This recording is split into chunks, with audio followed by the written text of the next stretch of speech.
Okay,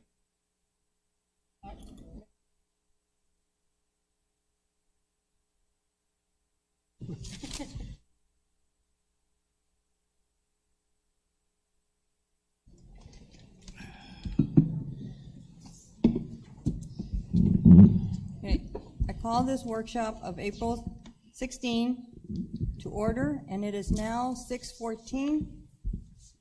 Madam Secretary, will you take roll? Yes, ma'am. Mr. Contreras? Present. Mrs. Guanajuato Webb? Present. Mrs. Haynes Sanders? Here. Mr. Mesa?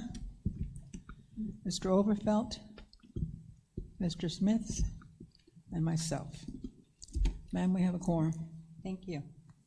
Let the record show we have a quorum. This meeting was duly called, and a notice of this meeting was posted in accordance with the Texas Open Act, Texas Government Code 551. We will now have opening ceremonies. We will have a short moment of silence for personal reflection, followed by the Pledge of Allegiance. Please stand.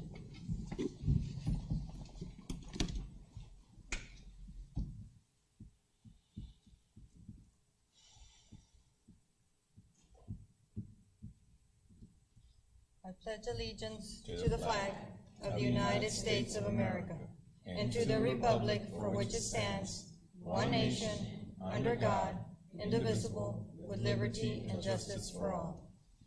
Thank you.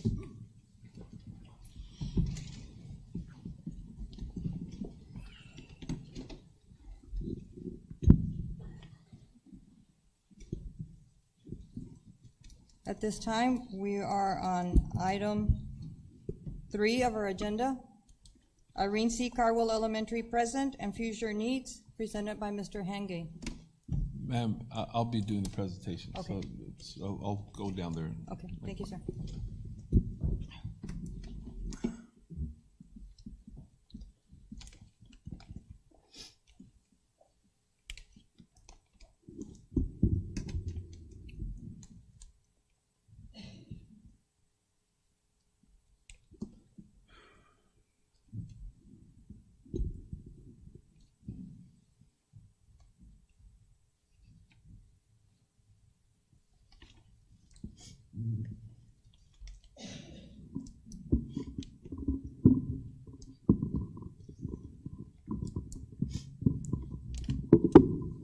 Thank you.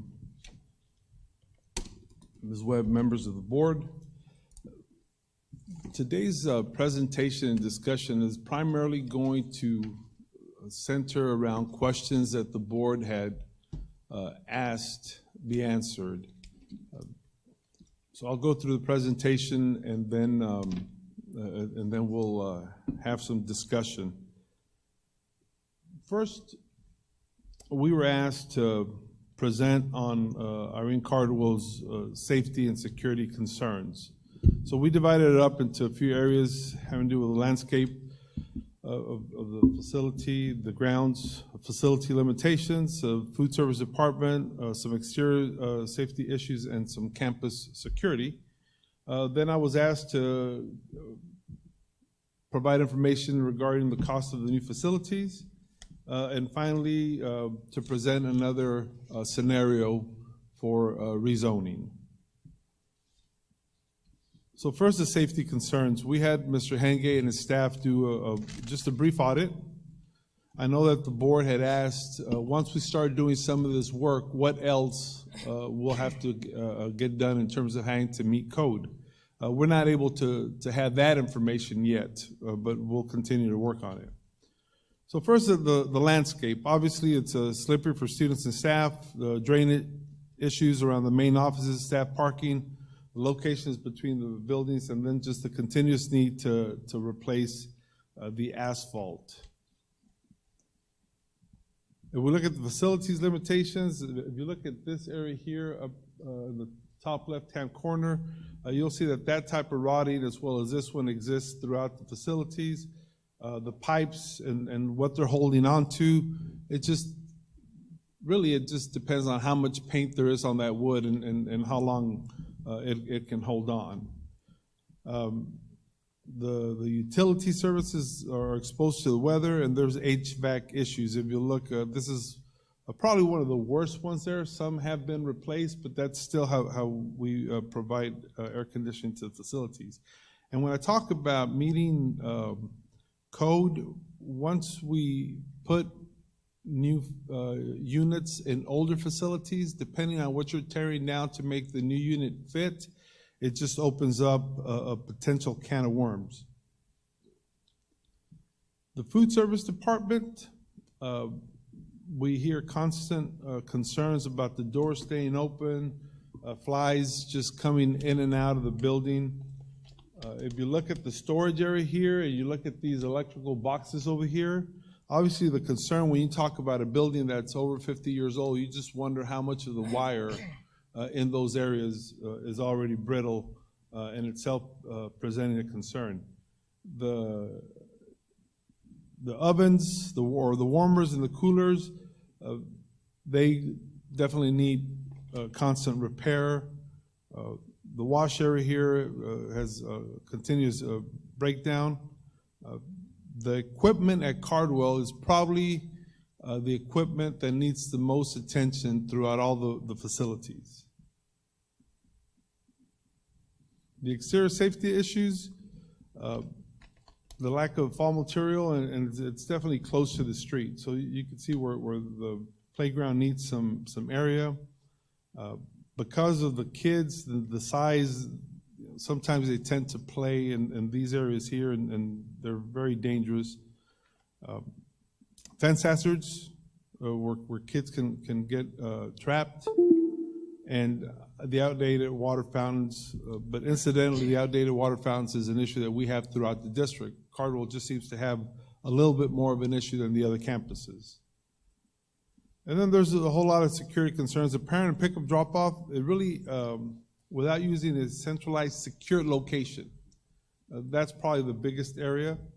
And the classrooms, because of all the window space, there probably no safe way to have, or safe method of having a disaster drill. This was just in a brief walkthrough that Mr. Hengay and his staff tried to complete. Again, the concern is you have a facility, and I wish I had the date in front of me, but it's well over 50 years old. It's difficult to fix just because of what is exposed is easy to visualize, but what is not exposed, I ask you to consider how quick of a fire hazard that rotted wood is, or the electrical issues, just because the campus is more than 50 years old. But these are some of the safety concerns that we initially thought of, or that were very visible. Now the next one is on board inquiry related to just a replacement facility. How much would it cost if we were to replace the facility? I've told the board that, in my opinion, at the low end, with a very basic structure, it would cost about $14 million. I've gotten numbers as high as $20 million, but I think that it's going to be anything between 14 and 17 million. So I asked our financial advisor to provide me some numbers based on a $15 million project. So this is what he came up with. He said if we were to do a bond election to build a new facility and we settled on 15 million, if 15 million was the cost, it would, I'm sorry, this thing just got out of control here. My apologies. It really ends up being a 3-cent increase. We're talking about a bond to increase 3 cents. And we would pay the note over 20 years, true interest rates of 3.008%. The annual debt service would be just slightly over $1 million. Okay. If we didn't do a bond and we just borrowed money, maintenance tax notes, pretty much the way we did the Schneider project to replace the AC system at the high school and all the lighting and different controls throughout, that one we pay ourselves entirely out of our operations budget. So we would commit, for 20 years, we would commit the same amount of money, approximately $1 million, for 20 years. the interest rates, everything comes up about the same, except that that money we're paying ourselves. And again, that's going on the same amount of approximately $15 million. So then I was asked to consider other potential rezoning scenarios, and we talked about specifically one scenario. The current boundaries, and these are the numbers at every one of the campuses, including Irene Cardwell. The last number I got was 514 students.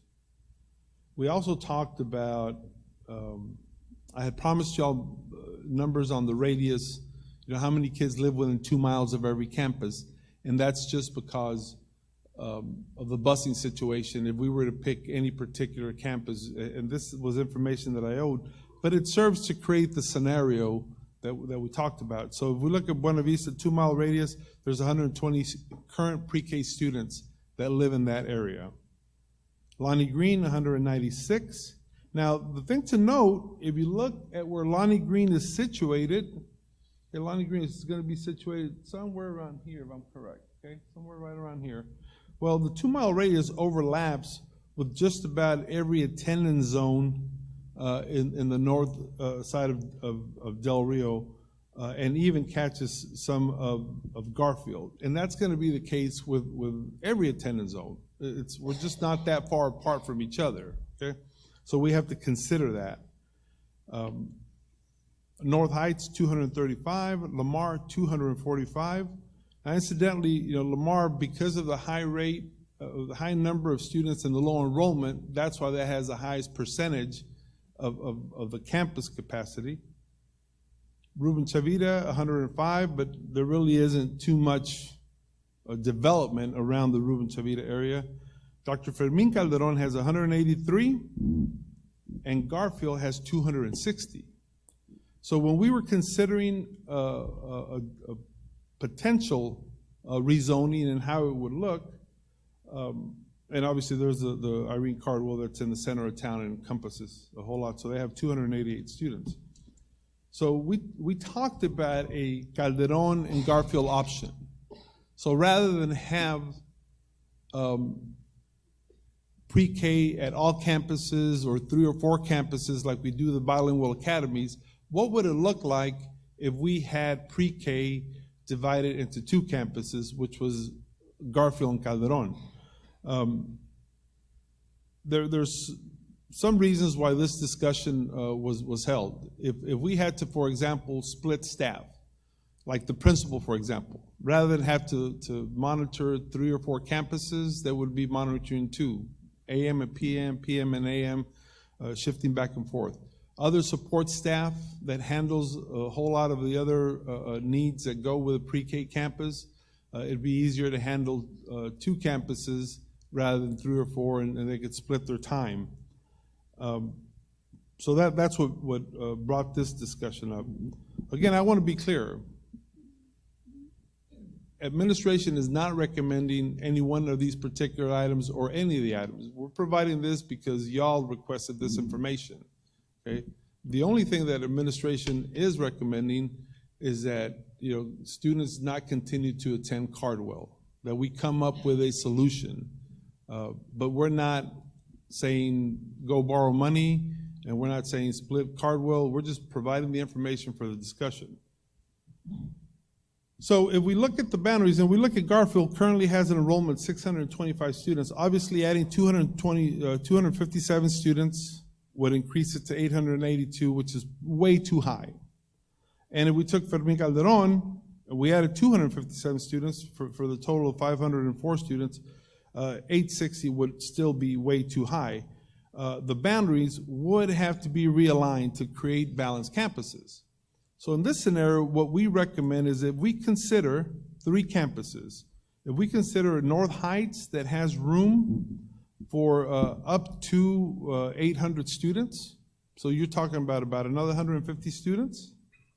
And if you talk about Lamar having room for another 100 students, that's 250. And then we talk about Ruben Chavita having room for another 100 students, that's 350 50, I might be at 400 now. And then Calderon having room for another 200 students, that will more than adequately make the room for the other 800 students. So we would have to reshift the boundaries to bring Garfield and Calderon to no more than 800 students, including the pre-K students. So there would be room. Obviously, it would require, again, reshifting the boundaries, North Heights down south. So that is an option. That was the information that was asked to present. The remainder of it will be discussions. So I'll step back up there and see what questions and where the conversation goes. Thank you.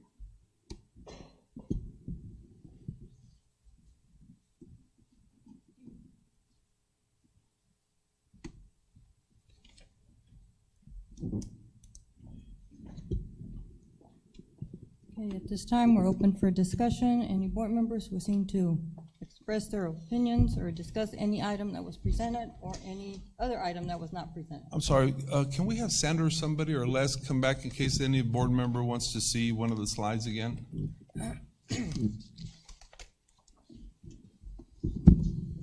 Yeah. Thank you, Dr. Rios. Thank you for the presentation. Have a few things. One is, me preferably, I wouldn't want to borrow the money. However, I would go for the bond. But on the question on the bond, would be, you know, within the 20-year time frame that it would take to pay off, how many other bonds, for example, the 2000 or 2001 bond and any other would be paying off within that time frame that we'd be paying off? That way we can tell our constituents and say, okay, you're going to pay for this twin bond, for this bond for 20 years. However, within that 20-year frame, we're going to reduce it because this bond is going to pay off, this bond is going to pay off, and this bond is going to pay off, minimizing those 20 years and not putting an added pressure, you know, and showing our constituents that we're being frugal and thoughtful of the fact that we're going to reduce it because these bonds are going to pay off within that 20-year time frame. That's the first thing on that bond. Second, you know, I'm against splitting or rezoning because I've said it all along that my personal opinion would be building a Head Start / small elementary there where Eastside's at, to where, you know, I don't know how many kids would come back as an elementary, maybe 300, and then you have the 500 kids, which is the 800 mark that it's less than any of those two options because you had 863 kids in one school and over the 800 on the other one. Sure. So why not do it there and have the 800, because we have the space.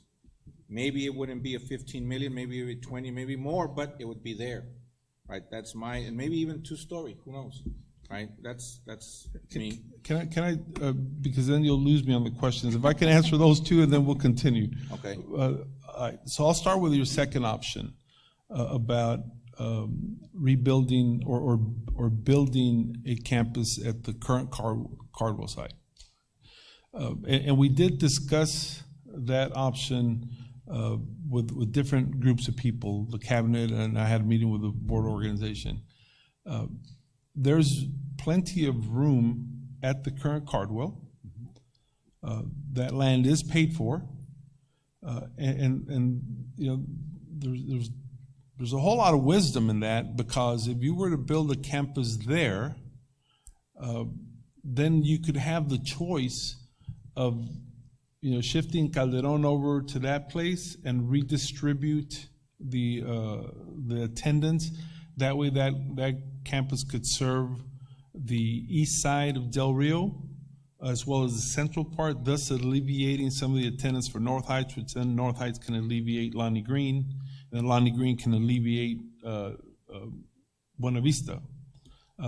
So that's definitely a possibility. Now, in terms of the first question, which is the bond and how much would be alleviated, the first bond, the first debt that would be reduced would be almost 10 years from now. And that debt that would be relieved would cover the existing debt that would be incurred on the 3 cents. I wish I had the exact number of pennies that would be reduced, but within 10 years, probably 9 and a few months, you would eliminate significant debt to where these 3 cents would go away, but it would take right around 9 years. The question, however, is what other debt would you incur within 9 years, because there continues to be a shift in population. And that's why I said that there was a lot of wisdom in having a new campus at the Cardwell and then flipping the sites to alleviate attendance to the north, because then maybe you could postpone building an additional campus, possibly another 5 years. I don't have a crystal ball to see how soon those houses in that part of the woods would have school-age children, but it would definitely buy you some time. And what I was hitting at, is everything is contingent on time frame. Let's say, we do go or opt for the bond option, goes up to November. How long would it take to build a new school? Because that way we would be able to go to our constituents once again and say, hey, by the way, before I move forward, Dr. Rios, so we only have one bond within the 20 years? I thought it was 2 bonds or 3. We have different series of bonds, because even though we've had limited elections, we haven't released the sale of bonds all at once. Mm-hmm. So we have at least, where's Henry? Henry, can you, 4, is that 3 or 4? We have 3 bonds. 3.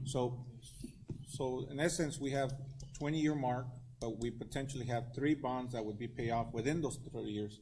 Now, collectively, maybe it would be 4 cents that would be saving, but at least something that we can give our constituents and say, hey, look, it's not gonna be right away, it might be 10 years, but after the 10 years, we could reduce it and give you guys something back, knowing that we're cognizant of the fact that this is happening.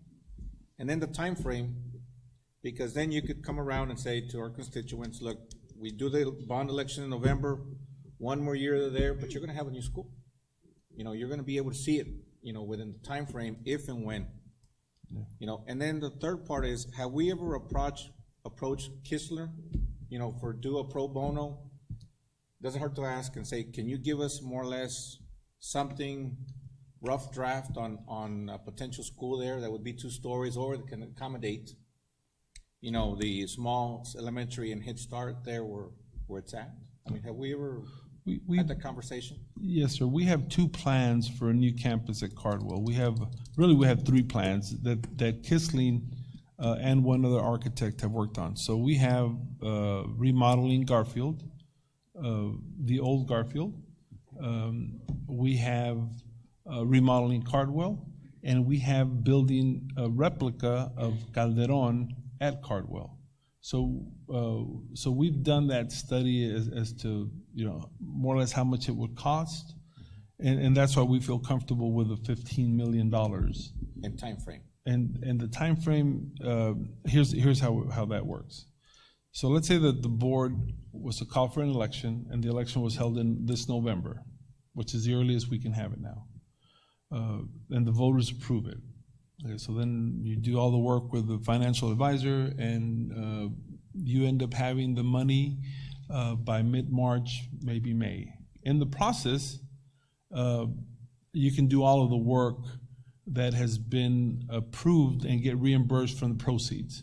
So you could start planning the actual building and start being reimbursed from the bond and have plans ready to go probably as early as June. Okay? And then I conservatively would give it another 1.5 years for construction. It's a new building, so there shouldn't be any obstacles. There's water, there's drainage. I would give it 1.5 years. So you're talking about, at the best, 2 more years after this school year, and that is at accelerated place. And the 2 years will be regardless, whichever way we go, it's 2 years. Yes, sir. Whether we take that option or the borrowing the money or the bond option, which preferably I think the bond would be more prudent. But that's where I would be, and see if we can have maybe a number for a further discussion how much the actual savings would be within the time frame of those 3 bonds paying off within the same time frame. By the way, and I don't know if we can do COs here. I know I've asked before. Well, that's the borrowing? That's a maintenance tax note. It's a certificate of obligation, Okay. Different. Okay, I just didn't see it as a CO, but fine. I mean, and then that's the case. I mean, either way, but that's where I'm heading to. I don't know about everybody else, but that's my point. Ms. Haynes? The only thing with the bond is that that we focus only on Head Start, that we don't tag anything else onto it. I just think it should be for a pre-K program. That's just me. I'm okay with the bond because I think we had talked about that before, but I don't think we should tag anything onto it. And I think we should try our best to be out there with it as much as we are allowed as a board. But I don't think we should tag anything onto it. I think it should just be for Cardwell element for preschool program. That's just me then. So if you see something different with that, I think that, if I may, Madam Chair, I think that is probably the only way the bond would pass. okay. Because if we open it up to other needs in the district, take for example, probably the biggest need in the district after Cardwell and after the high school would be the freshman restrooms. And there's just nowhere to go in the freshman restrooms. Just nowhere to go. And we have some money and we're gonna start doing some work, but it's just gonna start the work. It's gonna need a whole lot more. And I bet you we could spend $1 million just because we have to have new construction, new piping, everything. We also have a need for freshman special education facilities. And we're starting to plan some of that. You know, we talked about restoring the Cody War Law as a possible shelter because there's nowhere to go. So there's a whole lot of needs. But once we open it up to those other needs and set up a committee, then the needs get too big, and then the bond gets a lot bigger, and then then we run the risk of what we experienced in the previous bond. The messaging gets mixed up because people, unless you work at the high school, you don't see the needs of the high school. Unless you work at Cardwell, you don't really see the needs. So the messaging gets real difficult. So I would wholeheartedly agree and encourage that. Thank you, Ms. Haynes. Ms. Gonzalez?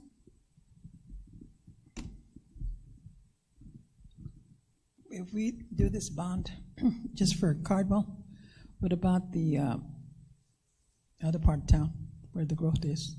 How are we gonna handle that? And you said in 5 years? Well, what is your plan for that if that happens? So here's why, and here again, we run the risk of messing or affecting the messaging. If we were to build another campus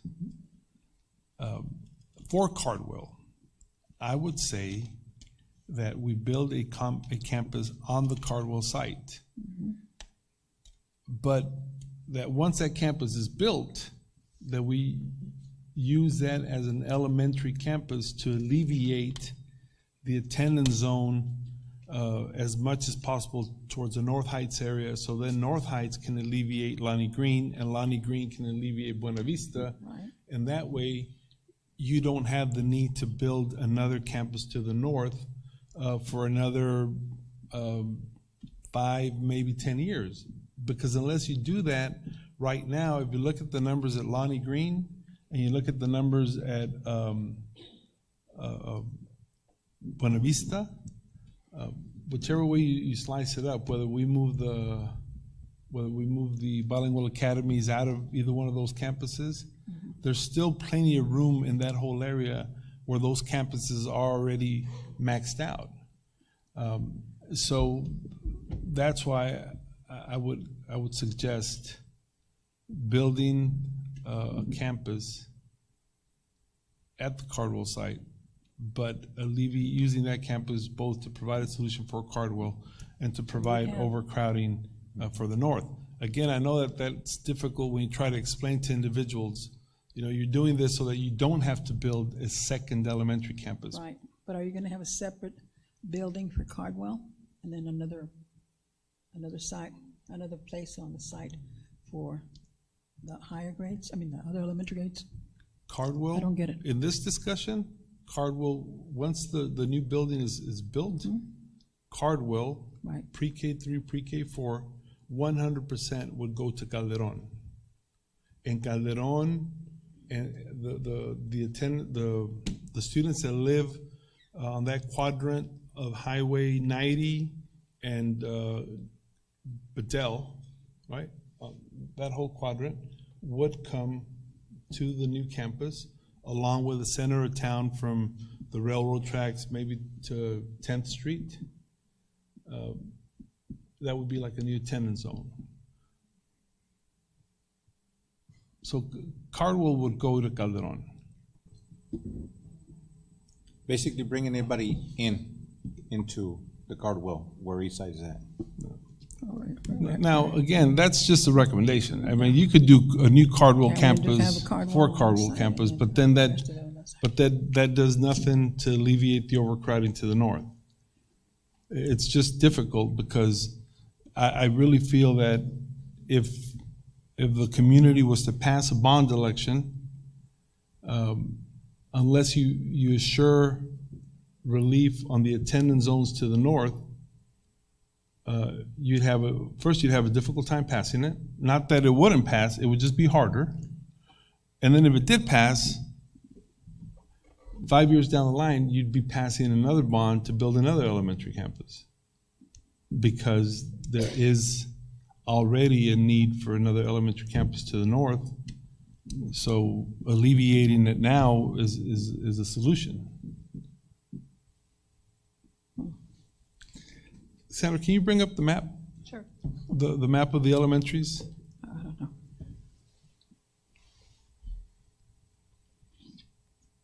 In other words, Dr. Rios, like I mentioned earlier, I mean, it would alleviate and give us a more true picture of what we really need to the north side, because it would have a trickle-down effect leading up to the new Cardwell, right? I mean, you're gonna take away from Buena Vista, push it back to Lonnie Green, push it back to North Heights, push it back to Cardwell. So if you look at this attendance zone here, the reason, it's real easy to see the brown color for Chavira, the light blue color for Lamar, the dark blue area. But the reason that it's hard to see this color here is because it's so saturated with attendance. Okay, I mean, all those dots represent clusters of students. So Buena Vista and Lonnie Green are saturated. All right, so if you were to build a new campus at the Cardwell site, right here, okay, what I'm offering for consideration is that you take our Cardwell students and you place them at Calderon. Okay? So then Cardwell is going to serve this light blue area here, this Calderon area here, okay? But it's also going to serve a lot of the kids here in the center of town. So then you can move some of the Lonnie Green kids to North Heights and some of the Buena Vista kids to Lonnie Green.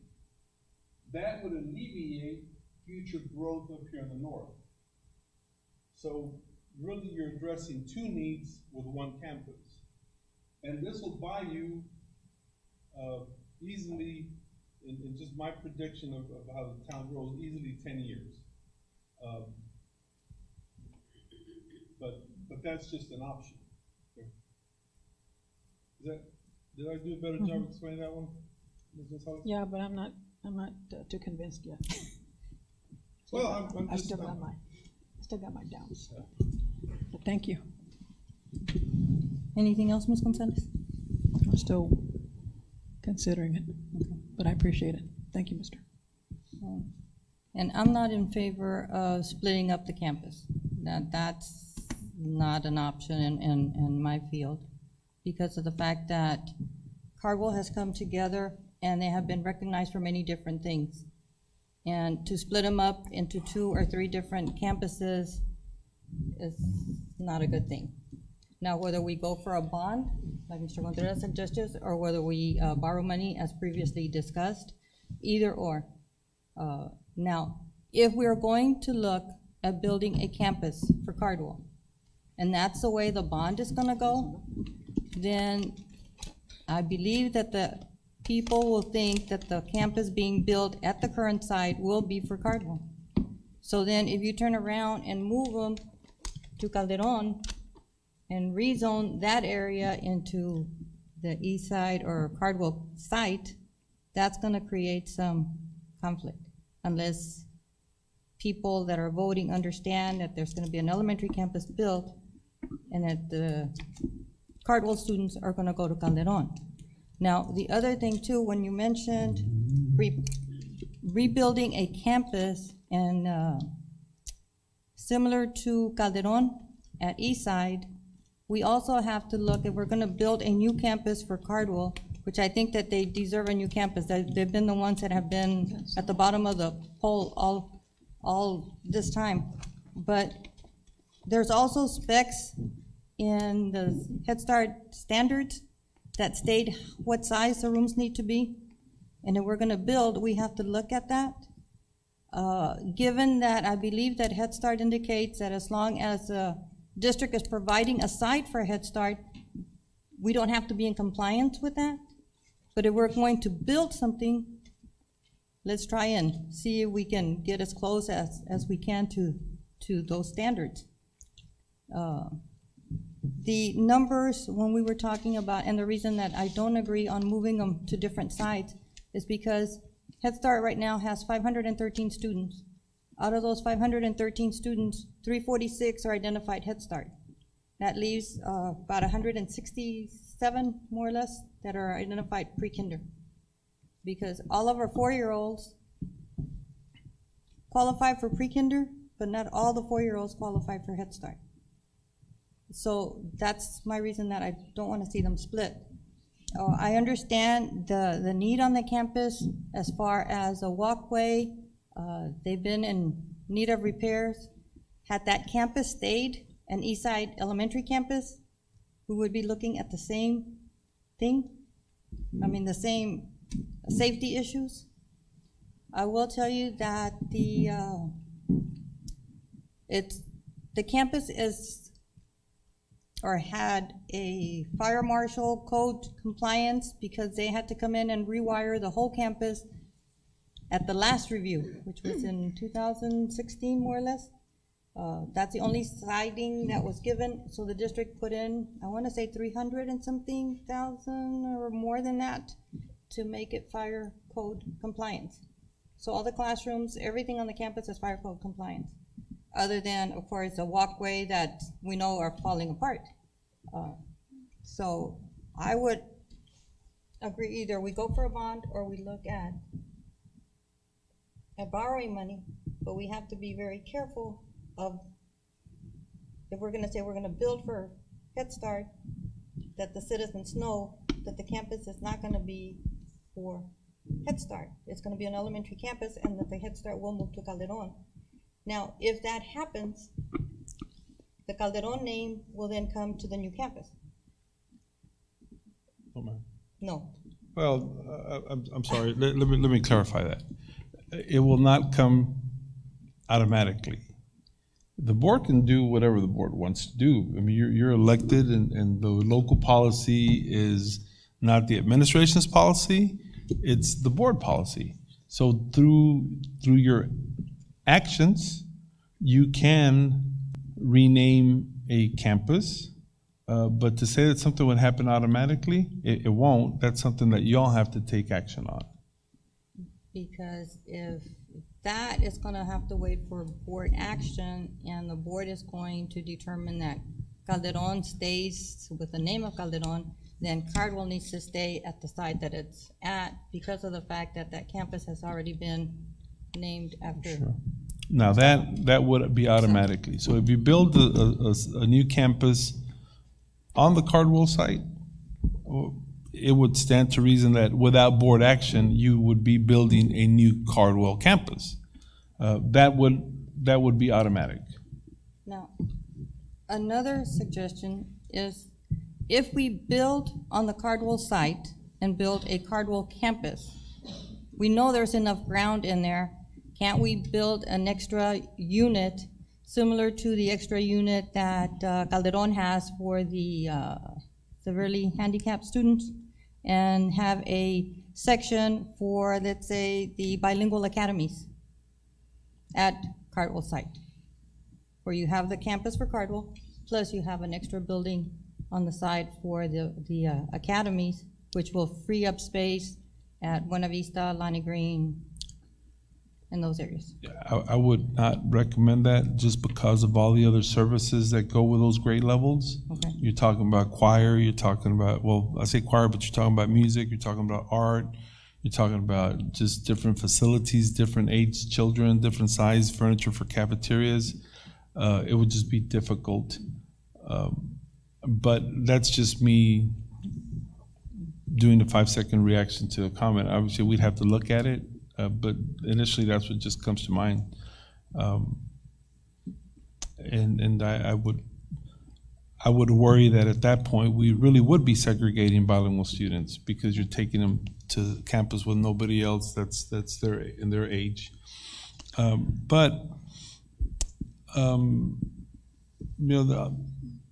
There are all possibilities in terms of what we would build if the board did go for a bond election, and obviously there would probably need just maybe another round of discussion with all the board members here, just to make sure. I will tell you, though, that the reason the TRE was successful was because of the action that the board took. There was what I would say, without exaggeration, 300% more activity from the board, and it was the board members that were moving the bond election that got it to pass. So I would just encourage the board to have a whole lot of discussion, so it would be the board that would be promoting it. I think that financially, y'all received the report yesterday from the health consultants, and I know that one of the things that, amongst different things, but one of the things that kept the last bond from being successful was teachers voting against it because they were concerned that their health premiums were going to go up. You saw the report yesterday. We have a very healthy fund balance in the healthcare, so that would not be an issue. Everything that's coming out of House Bill 3 would indicate that the state is going to increase their funding. This financially, in terms of not affecting anything and improving everything in terms of benefits, would be very possible. This would definitely be a healthy time to have a bond election. Ms. Gonzalez, you wanted to say something else? Yeah, I wanted to thank you for explaining what I was trying to I was trying to explain, but you explained a lot better than I did. As I'm saying about the Cardwell, it's going to be Cardwell School or not? I'm going to put in Calderon. Is it going to be for Cardwell, the bond issue? We're going to make sure that that's what it is. Because if I'm confused, the voters are going to be confused too if I can't explain it. So I'm saying leave it as Cardwell School, not this Calderon thing and all that other stuff. I don't go along with that. Mr. Contreras, any additional comments? No, just to piggyback on what Dr. Rios says, I think if we're gonna make this bond successful, is all board members to be 100% on board, being out there in the public and schools and promoting it for it to pass. I mean, that's really how we're gonna get it to go forward. Okay. Ms. Haynes, any other comments? Dr. Rios? I don't want to be the squeak wheel, but as administration, our job is clear. Our job is to provide for safety and for instruction, and then I would say for overall efficiency of the budget. I wholeheartedly would make sure that the administration did everything possible to make a bond successful. Guaranteed we would work all the overtime necessary, and the excitement would be there. Whether it's for for whatever the board chooses it to be. However, I have to say this. Okay. 2 years at a minimum is still a long time. So my recommendation to the board, if the board decided to do a bond election, was split Cardwell just for those 2 years while we pass a bond. It is not a safe campus. It is not a safe campus. And any money we invest, and we're only going to use it for 2 years, is a whole lot of lack of efficiency. Nobody wants to split Cardwell, but we're just doing it for 2 years while a facility is built, and it ensures that kids are safe, and it ensures that we don't spend any more money on a campus that is not going to be used at all. I wholeheartedly want Cardwell to have a new campus. I wholeheartedly want Cardwell to stick together and to have good facilities and to be comfortable. But I don't want 3- and 4-year-olds continuing to attend the campus the way it is.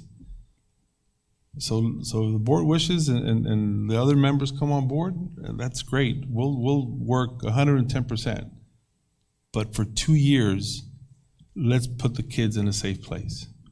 That continues to be the administration's priority. 2 years will go by fast. So the adults can make it work for 2 years, and the kids can be safe, and then they'll have a brand new campus to come back to. But that's just us being efficient and safe. Ms. Haynes, comments?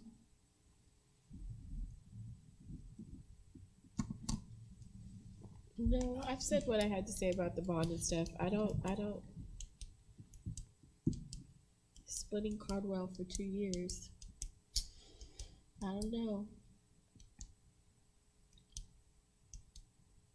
But like I said earlier, to me, it just has to be sold on Cardwell. It has to be Cardwell bond for right now, and we really do have to do our part. And I hope the community will come out and help us do our part, their part as well. Because if that's what we need to do, we need to focus on Cardwell. So, but I don't know about splitting. I mean, we can talk about that a little bit later when everybody's on board. But I don't know. I know I wanted to, split them and put them into separate campuses, but I don't know. It seems like there's a lot of things. How are we going to maintain the things that they're required to do? So that's on you guys to figure that out and to let us know. So, but I'll, when that time comes up, so we can have more discussion when our other counterparts are here with us. Ms. Gonzalez, any last comments? Mr. Contreras? No. Thank you for everybody showing up. Appreciate it. I have 2 comments. One, if the bond does not pass, we're going to go with borrowing or what? I'm just being the devil's advocate here. Well, I really think that that question is for the board, because y'all are the ones that have to vote on borrowing the money. If you're asking me as an administrator, if the bond doesn't pass, then this of is course, just for discussion. yeah, of course I'm going to say, well, then do y'all want to borrow money? Because we can do it. You don't have $15 million you can throw it. We do have that, but then we would And- spend our fund balance. Yeah, but we How definitely much have do it. we have? This whole $15 million is in there? We would, if we were to spend $15 million to build a brand new campus, we would be $12 million short on our fund balance and what it's required to have. So Half. I honestly would not go for borrowing money if the bond doesn't pass, because I think those people that attended all the meetings with all the schools, Lamar, Calderon, everybody that was here, I think they should come on board and rally of what we want to do, because at the end of the day, we want to put the safety of our kids first, and address those needs. And I believe that if and when we sell it the way it should be sold, you know, safety to our kids, and the community does not vote for it, then that's a clear picture that they're not willing to have that new school. And of course, that might be just the fact that that's the way I'm looking at it, because I can't see we're gonna jeopardize our fund balance. That's gonna affect the whole other district, the whole district as a whole, not just one school. We're gonna limit ourselves what we can do from first grade through high school in all the schools because of that depleting of the fund balance. I would add, Madam Chair, Yes, sir. now, obviously, I've only been superintendent 6 years, but I've tried to study as much as I can the history of the district. And in the questions that I have asked, my understanding is that when the district built Lonnie Green Elementary, they did it on borrowed money and not on the bond election. So if we think back about Lonnie Green and when it was built and what happened to the district after that point, those that have been working for the district for 20 years, then I'll ask you to remember those dry times when you were asked to count the number of copies you could make and the number of pencils you could have, and just how limited the budget was, because you're committing $1 million of your operating fund to debt. So we would have to be cognizant, and I'm not saying that we couldn't do it, we absolutely could.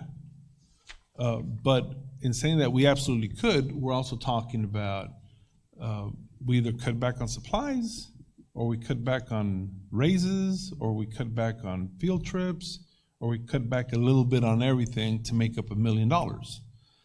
So obviously that should be the last resort, and that's why we would absolutely ask the board to consider a bond first. And if we were we would not recommend borrowing money, but we definitely would present all the information necessary so that the board could make a decision. And if that was the wishes of the board, then that's what we would do. I really think that's the way the board chooses to go. It's bond first. If that doesn't pass, splitting Cardwell up before you borrow money. But again, our job as administrators is to be instructionally sound, to be safe, and to be efficient with the resources that we have. And I just want to add one last thing before we adjourn our workshop, is I'm still not in favor of splitting Cardwell. The last review was held in January 2016. The reviewers came on board. They looked at the whole program, the different entities of their performance, from student achievement to the health. And of course, the nurses have to do, and you only have 2 on the campus, have to do a lot of things to be in compliance. They did see the structure, and of course they realized that there are needs, but that was not one of their important things. And if we're gonna keep everything intact the way Head Start has been, and you're gonna be meeting with Cardwell staff tomorrow, so they'll probably give you some opinions, and if they're willing to split, then I'm sure that the board will go along with the wishes of the campus. But the way I have seen the program before when it was split, and the way it has been for the last 8-9 years, I'm not sure exactly the amount of time where they've been together, we've seen a lot of growth on the campus and a lot of recognition from both federal and state entities. So I wouldn't want to see them split, even if we have to wait 2 years. But again, you'll be visiting with the campus, and maybe the teachers can voice their... Absolutely. And again, my only recommendation for splitting is that I think that the adults are cognizant of what they need to do to protect themselves and protect the kids. And I have full faith on their efforts. However, there are just so many things beyond their control. And I just cannot see us continuing to send the students there because something can happen. And if we're just going to do it for 2 years while a new campus is built, whether we pass a bond or borrow the money, if the board commits to saying, okay, we don't want Cardwell split, So let's go for a bond. And if the bond doesn't pass, then the community needs to know we're going to borrow money to do this, and then it's going to be on the backs of really the teachers, because it's the teachers that are going to have less resources. It's the teachers that might forego a lesser pay increase. Well, then it's guaranteed that we'll have a new campus. So then what's 2 years of being separate and making sure the kids are safe? That's why I would make that recommendation. If the board's committing to build a campus, whether it's through a bond or through borrowed money, then 2 years of having the principal drive between two campuses and the other support staff for the sake of the student safety, I don't think it's asking too much. But again, that's just our recommendation because we're supposed to provide for the safety of the kids. But again, it's just a recommendation. Anybody else? Okay.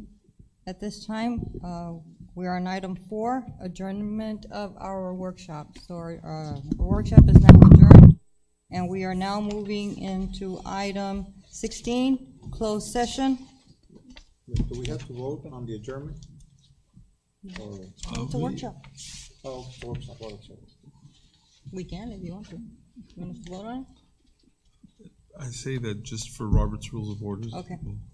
Maybe somebody So, will vote do against. do I have a motion to adjourn? Mr. Contreras, second? Ms. Haynes, all in favor indicate by raising your right hand. Okay, we are adjourned, and now we're on item 16, closed session.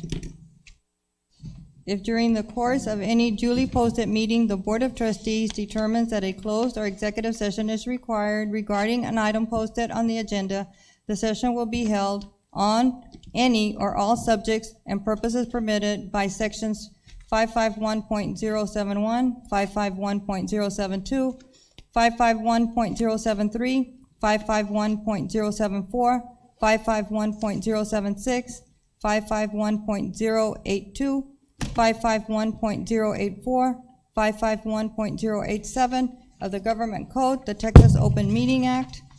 If a final vote is required on any matter considered in closed or executive session, it shall be taken either upon the reconvening of the public session covered by this notice or at a subsequent duly posted public meeting as the board shall determine.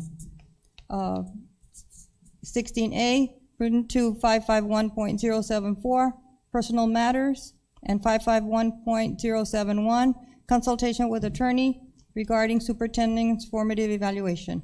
We are now in closed session.